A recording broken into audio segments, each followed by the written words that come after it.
regresar a sus asientos y para nosotros poder aplicar y entender el pasaje que vamos a ver en esta mañana, necesitamos entender la sabiduría de Dios y pedir sabiduría. Santiago dice, si alguno está falto, si alguno tiene necesidad de sabiduría, que la pida a Dios, el cual nos dará todo abundantemente. Si nosotros somos honestos con nosotros mismos, hay algo que naturalmente nosotros tendemos a pensar, que el hacer el bien o hacer las cosas correctas como resultado nos va a traer buenas consecuencias o buenos resultados. Nosotros pensamos, si en el trabajo yo me porto bien, si en el trabajo yo hago las cosas correctas, me irá bien, me van a subir de puesto, me van a subir el aumento de sueldo. Si soy amable, la gente se va a comportar bien conmigo. Si estoy en una relación y trato bien a esa persona me va a tratar bien a mí también. Si hago el bien, como resultado voy a recibir el bien. Y eso es lo que naturalmente nosotros pensamos, porque nuestra cultura nos ha moldeado en cierto sentido a pensar de esa manera. Necesito que las cosas vayan bien, hacer las cosas bien para que vaya bien. Y es verdad, la Biblia no siempre nos va a incentivar a que nosotros vivamos haciendo el bien y busquemos hacer el bien. Pero nosotros vivimos en un mundo que es injusto. Vivimos en un mundo que no todas las cosas son como nosotros esperamos que suceda. Tú puedes ser un excelente estudiante, pero quizás puedes tener un profesor que realmente no es justo con la forma y el trato que te está dando. Tú puedes ser un excelente trabajador, pero tener un jefe, una persona que está encima de ti, que no te da el trato que deberías recibir por la forma en que tú estás haciendo las cosas. Y nosotros debemos entender que en el mundo en que nosotros vivimos, desde una perspectiva bíblica, debemos aprender cómo Dios percibe o cómo Dios quiere que nosotros veamos estas cosas y responder a esta pregunta: ¿vale la pena hacer lo correcto cuando voy a tener resultados o que no estoy esperando, o esto va a tener un alto costo? Después que Pedro en la semana pasada veíamos que decía, mira, no trates a la persona con maldición. No, si alguien te maldice, no lo trates de la misma manera, no, bendice a esa persona, trátalo de una manera diferente.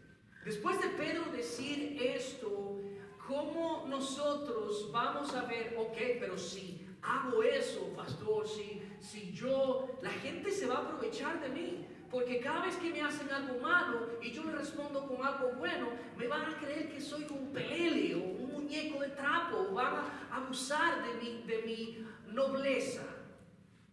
¿Está bien que yo viva de esa manera? Hoy vamos a ver en esta mañana como tema general, cuando hacer el bien tiene un costo. Cuando hacer lo correcto muchas veces va a traernos un costo. Y vamos a ver estos versículos, desde el versículo 13 al 17, tres cosas. Hay un problema que tenemos que enfrentar y que todos tenemos que enfrentar. Hay una solución a este problema, pero también hay un resultado que va a traer el resolver ese problema, el nosotros aprender a confrontar ese problema. Esas tres cosas vamos a verlo en lo que Pedro sigue hablando. Cuando hacer el bien tiene un costo. Cuando nosotros entendemos que en este mundo hay cosas que nosotros no podemos controlar y que salen de nuestro dominio. En primer lugar, mire el problema. El problema en esto es el sufrimiento. Los versículos 13 y 14 nos van a hablar de esto. Hay un problema que es el sufrimiento, que ninguno puede escapar de él. Dice, ¿y quién es aquel que os podrá hacer daño si vosotros seguís el bien? Bueno, a primera instancia, si leemos esta pregunta retórica, donde se encuentra la pregunta y donde él responde ahí mismo, podríamos pensar, bueno, Pedro está diciendo que nosotros como creyentes no tenemos que pasar por sufrimiento. Porque si hacemos el bien y buscamos hacer el bien, el sufrimiento siempre se va a mantener lejos de nosotros. La pregunta del versículo 13 aquí no quiere decir que podemos o hay forma de nosotros evitar el sufrimiento todos los días de nuestra vida. Lo que Pedro está diciendo que en última instancia nadie puede destruir lo que Dios está haciendo en una persona.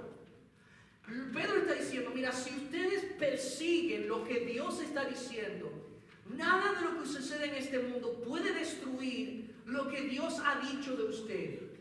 Bueno, pues si seguimos el orden, recuerden que la Biblia, cuando nosotros la estudiamos, sigue un orden de pensamiento, y por eso es que cuando tomamos un libro y vemos el contexto dentro del libro, el mismo libro nos da la respuesta. Anteriormente, Pedro viene hablando de ciertas seguridades que nosotros tenemos. Habló de la salvación. Pedro dice que nuestra salvación está segura en Cristo. Pedro dice que nosotros en Cristo tenemos una herencia incorruptible allá en los cielos. Pedro dice que nosotros tenemos una comunión con Cristo y una garantía del Espíritu Santo. Pedro lo dice en esta carta. Pablo lo recuerda en todos sus escritos. Y lo que Pedro está diciendo, si nosotros tenemos la perspectiva correcta, sabemos que nadie puede quitarnos estas cosas. No nos pueden quitar la salvación, no nos pueden quitar la herencia en Jesucristo, no pueden robarnos la comunión con Dios, ni nos pueden quitar el Espíritu Santo. Ahora Pedro dice, pero sí van a haber cosas que pueden afectarnos a nosotros. Tú puedes perder un trabajo, la gente por tú seguir a Cristo puede burlarse de ti. La gente por tú seguir a Cristo puede excluirte de ciertos grupos. O ahí viene el cristiano. Cálmense. No hablen. De hecho, si tú te acercas a un grupo y las personas cambian la conversación que están teniendo porque tú estás llegando al grupo, está diciendo algo bueno de ti. Están diciendo esta persona, este grupo de personas respeta lo que tú eres o lo que tú profesas, y por lo tanto ellos cambian en cierto sentido ciertas conversaciones. Incluso podrían quitarte la vida. Eso es algo que nosotros no controlamos. El sufrimiento, Pedro va a seguir diciendo, puede llegar a nuestra vida por dos razones. Puede llegar el sufrimiento a nuestra vida por malas decisiones que nosotros tomamos y sufrimos el resultado de ello, y todos nosotros sabemos eso. Pero también otra clase de sufrimiento que puede llegar a nuestra vida es por causa de obedecer a Dios, por causa de nosotros seguir a Cristo y por nosotros poner a Jesús. Y Pedro está hablando a este grupo de personas, los cuales estaban en ese sufrimiento. Ahora déjeme decirle algo que quizás nosotros lo pasamos por alto, y esta semana yo estaba pensando en eso. Aquí nosotros tenemos una libertad que va a llegar un momento en que no va a ser normal. Tenemos una libertad de que por ser cristiano tú no estás sufriendo en esta cultura. De hecho, la gente te recibe con cierto respeto y lo admiran, el hecho de tú profesar a Cristo, porque en sí, tenemos una nación que se profesa a sí mismo como cristiana, y nosotros estamos viviendo privilegios que lo damos por sentado, pero deberíamos aprovecharlo. Hay lugares donde no pueden vivir de esta manera, pero nosotros tenemos este privilegio y lo damos por sentado. Y de hecho ni siquiera pensamos lo difícil que puede ser para una persona vivir como cristiano. El versículo 14 dice, mas también si alguna cosa padecéis por causa de la justicia, bienaventurados sois. El mundo puede ver que si tú sufres por hacer lo bueno, esto es una desgracia. Pero Dios dice, ¿sabe qué? En Mateo capítulo 5, versículo 10, Jesús hablando de las bienaventuranzas, dice, bienaventurados los que padecen por causa de la justicia. Bienaventurados aquellos que son perseguidos o sufren por hacer lo que es justo. Luego Pedro en el versículo 14 dice, por tanto, no os amedrentéis por temor de ellos, ni os conturbéis. En otras palabras, no dejen que el miedo, la desesperación, la ansiedad domine su mundo hasta un punto de controlarlo.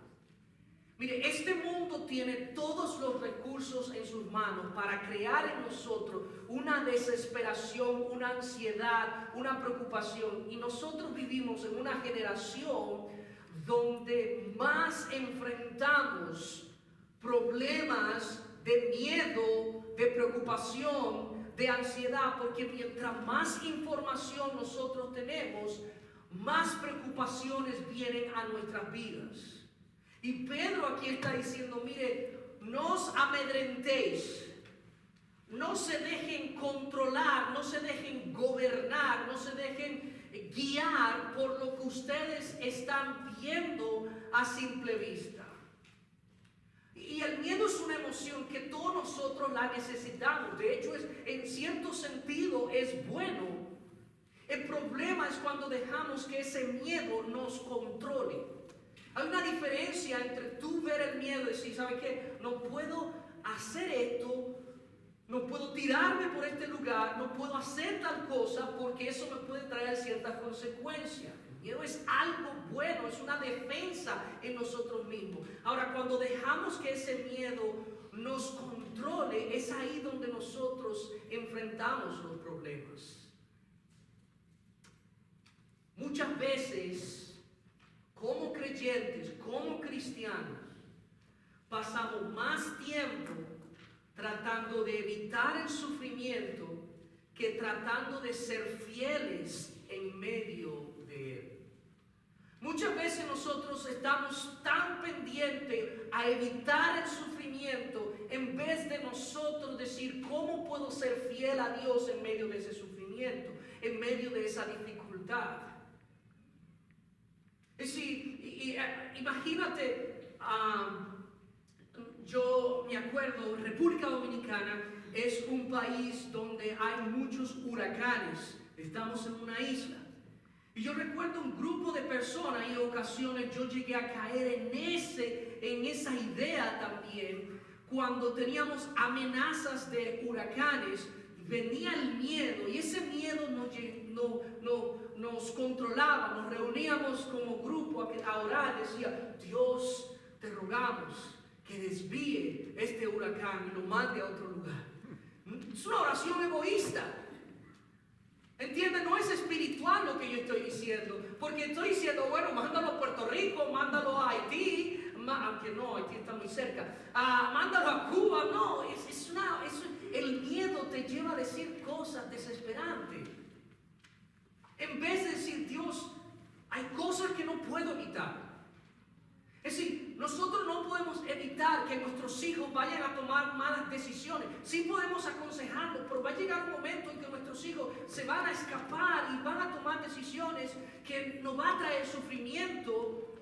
Y nosotros debemos de abrir nuestros ojos y decir, Dios, ayúdame, dame la fortaleza para yo saber cómo enfrentar esas situaciones cuando lleguen a mi vida. No preguntes necesariamente cuál es una estrategia para yo evitar el sufrimiento. Aquí hay cosas que podemos evitar, hay otras que no. Y ustedes lo han visto, todo lo que está pasando a nuestro alrededor. España, Venezuela, Colombia, sufriendo por todos estos fenómenos que nosotros estamos viendo. Esas son cosas que llegan que tú no puedes evitar. Y en medio de eso decir, entonces, Dios, ¿cómo proceso todo esto? Es difícil. No es algo que se sana o se cura de la noche a la mañana. Pero sí, ¿cómo Dios puede ayudarnos a tener una perspectiva de que por encima del sufrimiento Dios sigue siendo Dios? ¿Cómo puedo seguir siendo fiel a Dios? Ahora, fíjese que Él presenta el problema, es su sufrimiento, para decirnos que, pero en medio de esto, déjame decirte cómo puedes solucionarlo. La solución: exalta a Cristo. Me encanta que Pedro nos dice, déjame darte las estrategias para que tú no sufras. Toma estas decisiones, a esta clase de ejercicio, a estas... No, Pedro va a decir, mira, la solución está fuera de nosotros. La solución es algo que en este caso tiene que haber una intervención. Dice, si no santificar a Dios, la solución, exaltar a Cristo. El versículo 15, la parte A, dice, si no santificar a Dios el Señor en vuestros corazones. La semana pasada vemos que decíamos esta idea. Pedro dice, no trates a la persona, no responda por maldición con maldición, más bien bendice a la otra persona. Nos dice lo que no debemos hacer para darnos la solución de lo que debemos hacer. Otra vez nos dice, no vivas amedrentado, no vivas controlado por el sufrimiento. Y luego nos da la solución, nos dice, pero hagan esto, santificad a Dios en vuestros corazones.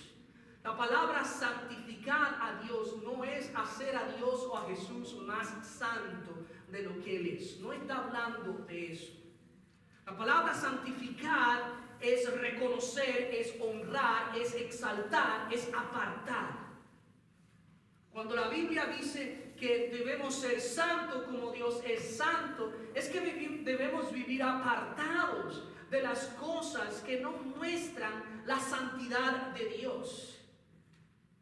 En otras palabras, lo que Pedro está diciendo, deja que Cristo sea lo absoluto, el centro, la prioridad de tu vida en todo esto. El miedo siempre revela lo que gobierna nuestra mente y lo que gobierna nuestro corazón. El miedo, la preocupación, la ansiedad revela lo que ocupa nuestra mente. Y muchas cosas pueden crear perturbación en nosotros, que no hacen otra cosa que más que centrarnos en eso. Y el miedo es como algo que nos amarra y nos controla, nos opaca la vista y nos dice esto, no hay otra solución. Lo único que es, que la única realidad que existe no es lo bueno del pasado, ni cómo puede solucionarse, es solamente lo que está viviendo en el presente. Y eso es lo que hace el miedo. El miedo de aceptación, de que me acepten, de que esta persona realmente me ama o no me ama, me quiere o no me quiere, el dinero. Necesito, y eso es algo que nosotros luchamos. Perder relaciones, perder amistades, separarnos de nuestras familias, perder el trabajo. Hay muchos miedos que gobiernan nuestro corazón, que nos atan. Y Pedro está diciendo aquí que cuando nosotros hacemos a Cristo mucho más grande que estas cosas, es recordarnos que vamos a enfrentar estas dificultades. Tenemos personajes en la Biblia los cuales tenían la oportunidad de ser dominado y controlado por el miedo o enfrentar esa situación y decir, no soy yo el que voy a solucionar esto, pero poner a Dios por delante. Por ejemplo, tenemos a David y a Goliat, una historia muy famosa. Imagínate que David se vino a Samuel y dijo, yo voy a enfrentar al gigante. La noche antes, uy, ¿en qué me he metido ahora? Mañana voy a pelear a este gigante. David, la Biblia no nos dice que David se dio su propia gloria y dijo, esto lo voy a hacer yo, déjame prepararme físicamente. No, fue de un día para otro. Y David, flaquito, pequeño, pum, y tiró y lanzó con la onda y el gigante lo destruyó. No fue David. Realmente era el Dios que David estaba confiando. Y tenemos a los amigos de Daniel, Sadrach, Mesach y Abednego, cuando fueron lanzados al lago de fuego. Imagínate que ellos sabían que si no se arrodillaban ante esa estatua, dice la Biblia, que ellos sabían lo que les esperaba. Ser lanzado al lago de fuego. Ellos dijeron, no vamos a arrodillarnos. Vamos a mantenernos claros en nuestra convicción. Fueron lanzados al lago de fuego y ahí vino el ángel. Tenemos a Esther y un montón de ejemplos. Esther tenía que enfrentarse a Mardoqueo, por consejo de Mardoqueo, enfrentarse al rey Asuero y prepararse. Esther sabía que si no salía bien, podía morir en ese mismo instante. Pero ella caminó hacia el rey y nada lo detuvo para poder servir como el instrumento que Dios iba a utilizar para salvar a toda una nación. Es decir, la Biblia no nos oculta estos personajes.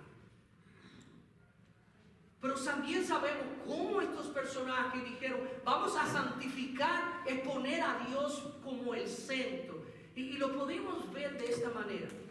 El miedo no desaparece por la fuerza de voluntad o por las meditaciones profundas que nosotros podemos hacer o por todas esas estrategias, sino más bien cuando yo trato de poner a Cristo en la posición que Él merece. El miedo desaparece cuando la grandeza de Cristo eclipsa lo que nosotros tememos. El miedo va a comenzar a disiparse cuando yo digo, yo no estoy en control de esto. Y déjeme decirle, hermano, que por más que nosotros intentemos, no tenemos control de nada. Dígame algo que usted pueda controlar. Sí, hay cosas que nosotros, emociones y todo esto, pero al final tenemos que depender de algo. Dios nos ha creado de una manera que nosotros tengamos que depender de fuerza externa, en este caso de Dios, para poder sobrevivir. Dígame, usted puede decir, yo tengo control de mis hijos. No, usted no tiene control de sus hijos. No, yo sé cómo yo controlo todo lo que ellos están haciendo. No, ellos son muchas veces más inteligentes que nosotros. Yo tengo control de mi dinero. En el momento en que tú dices tener control de las cosas, es cuando Dios te va a demostrar, déjame demostrar que tú no tienes control de nada. Que el control está en mí. Y hasta que tú no aprendas a poner a Dios como el centro de tu vida, las cosas van a ir desparramándose. Y es por eso que vamos a vivir desesperados con cualquier cosa que nos suceda. Con cualquier cosa que nos suceda, nosotros vamos a decir, ¿por qué? Porque perdemos el control. Y como seres humanos, Dios nos ha creado como seres dependientes de Él y dependientes los unos de los otros. Pero nosotros nos creemos que somos independientes. Usamos la palabra, quiero independizarme. Sí, pero depende de Dios. En todo lo que tú haces, en tu paternidad, en tu relación matrimonial, en tu trabajo, en tu condición física, en todo lo que tú eres, depende de Dios, hermano, porque al final todo esto se va a acabar. Nuestra vida es frágil. No es frágil, hermano. Nosotros es como una luz que en cualquier momento puede apagarse. Es algo que nosotros no podemos controlar y Dios nos lo recuerda. Y Pedro dice, santificar a Dios en vuestros corazones. Mañana levántate y di, Dios, ¿cómo yo puedo ponerte en el centro hoy? Si ese trabajo es estresante. Sí, yo estoy preocupado por esta situación de salud. Sí, yo sé que eso yo no puedo controlarlo, pero Dios, en vez de yo estar preocupado de qué dice la noticia, de qué dice esto y de qué dice aquello, qué video puso aquel, en vez de eso, Dios, ¿cómo yo puedo buscar la manera de exaltarte a ti, Dios? Pedro está diciendo, mira el resultado que esto produce. Una vida con esperanza. Este texto muchas veces nosotros lo utilizamos para decir, no, hay que aprender a defender la fe y eso es importante. En parte eso es lo que está diciendo, pero en el contexto, lo que va a pasar es que cuando una persona vive una vida dependiente de Dios, confiando en Dios, santificando a Dios, poniendo a Cristo en su corazón, van a venir preguntas. Y la gente va a preguntarte, ¿cómo es que tú, aún sufriendo, estás diciendo que las cosas van bien? O la gente va a preguntarte, ¿cómo es que tú te dices ser cristiano, pero tú vives como un inconverso, como un impío? Y hay gente que ni siquiera son cristianos y viven mejor y confían y viven más en paz y más en tranquilidad que tú mismo, que dices ser cristiano. La gente de afuera va a cuestionar, y eso es lo que Pedro está diciendo. Versículo 15, la parte B. Y está siempre preparado para presentar defensa. La palabra aquí, defensa, es la palabra apología, donde tenemos la palabra apologética. Defender algo, presentar, decir con razón, con coherencia, dar respuesta de lo que tú dices, de lo que tú dices ser. La apologética no es simplemente saber mucho de la Biblia para defenderla, sino más bien que tu vida sea coherente con lo que tú estás diciendo. ¿Y cómo una gente va a defender? Dice, ¿cómo va a presentar defensa? Pedro dice, con dos formas, mansedumbre y reverencia. La palabra la podemos ver así. Mansedumbre es una fuerza bajo control. Una fuerza, alguien que tiene fuerza pero sabe controlar esa fuerza, tiene que ver con nuestra relación con otros. Reverencia tiene que ver con la posición de tener reverencia hacia Dios, respeto hacia Dios. ¿Cómo se coordinan? ¿Cómo se combinan estas dos palabras? Mansedumbre, tú puedes presentar, defender lo que tú crees sin tener que despreciar a la otra persona. Puedes debatir, puedes hablar del evangelio, puedes decirlo sin tener que comenzar a atacar a la otra persona. Puedes estar en desacuerdo, pero no tiene que ser desagradable. Una persona con mansedumbre no es aquella persona, usted no sabe nada de la Biblia. O una persona con mansedumbre no es, este se dice ser cristiano, pero mira cómo vive. Él no parece, ni se viste como cristiano. Mira, va a la iglesia y ni siquiera canta. No, la mansedumbre no hace eso. Manso, es prudente. Reverencia tiene que ver con respeto. Y no es solamente el respeto que nosotros le damos a las personas cuando hablamos. Tiene que ver que nosotros cuando hablamos de la Biblia estamos representando a alguien que necesita, que merece reverencia. Así que cada vez que nosotros utilizamos la Biblia como una forma de manipular y de controlar a la persona, no estamos siendo reverentes ante Dios. Así que cuando yo me pongo en un grupo y comienzo a discutir y comienzo a maltratar a otro grupo que cree diferente a mí, yo no estoy siendo reverente ante Dios.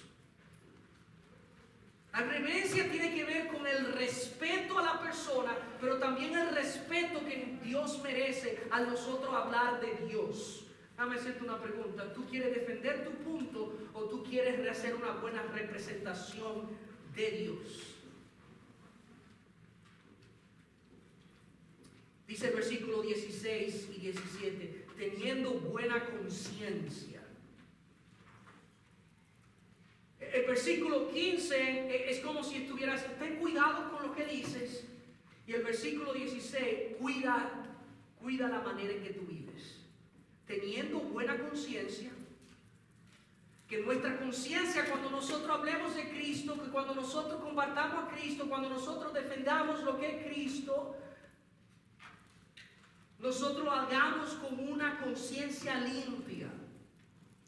Es fácil, tú puedes defender a Cristo, tú puedes defender la doctrina de Cristo, puedes decir que confías en Dios, puedes hablar de la resurrección, pero tu vida se está coordinando con eso. O está viviendo una vida de mentira, una vida de arrogancia, una vida de inmoralidad. No se compagina una cosa con la otra. Versículo dice, para que en lo que murmuran de vosotros como de malhechores, sean avergonzados los que calumnian vuestra buena conducta en Cristo.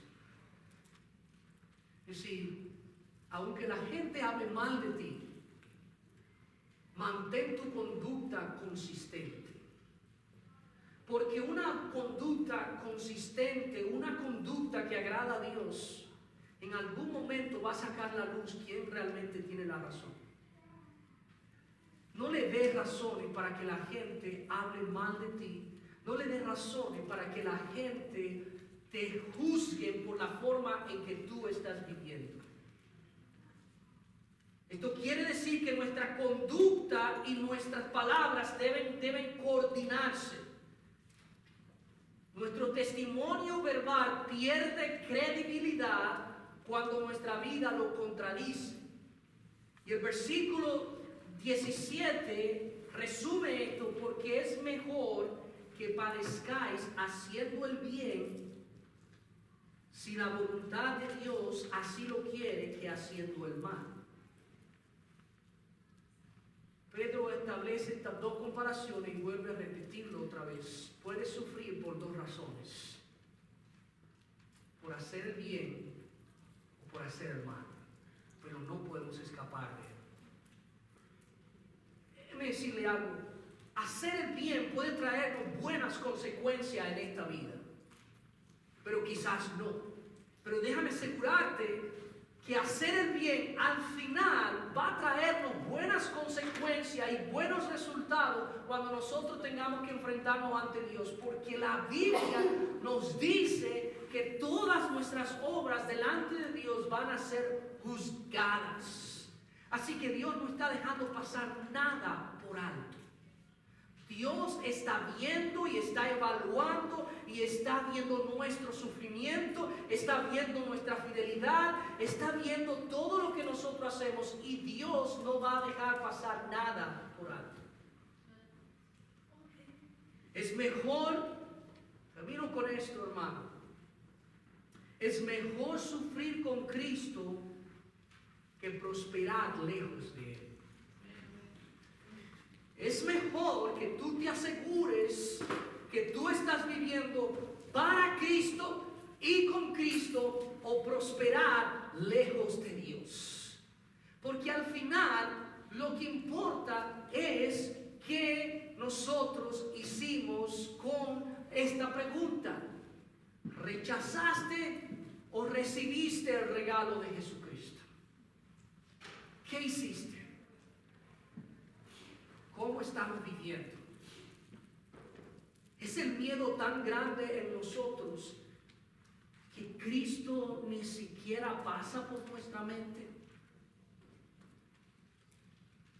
Es tan preocupante lo que estamos viviendo que ni siquiera pensamos en Dios, o lo ponemos como una prioridad. Es difícil, hermano. Hay etapas en nuestra vida: la pérdida de un ser querido, el crecimiento de nuestros hijos, el cambio de etapa, el tiempo en que una madre vive con sus hijos, donde creemos que quizás no va a terminar cierta etapa. Eso crea desesperación. Crea desesperación, el miedo. Voy a encontrar la pareja correcta o la persona indicada. ¿Cuándo será? Eso crea desesperación en nosotros. Eso crea desesperación, el hecho de que ¿qué va a pasar conmigo? No tengo este dinero, o no tengo esto. ¿Cómo hago esto? ¿Cómo hago aquello? ¿Voy a estar separado? ¿No voy a estar separado de mi familia? Todo esto crea preocupación. Hay cosas que no puedes controlar, pero hay una decisión que tú puedes tomar. Es poner a Cristo en el centro de tu vida o poner nuestros problemas y nuestro medio o nuestro miedo en el centro de nuestra vida. Nosotros elegimos qué queremos poner. En su rostro vamos a orar.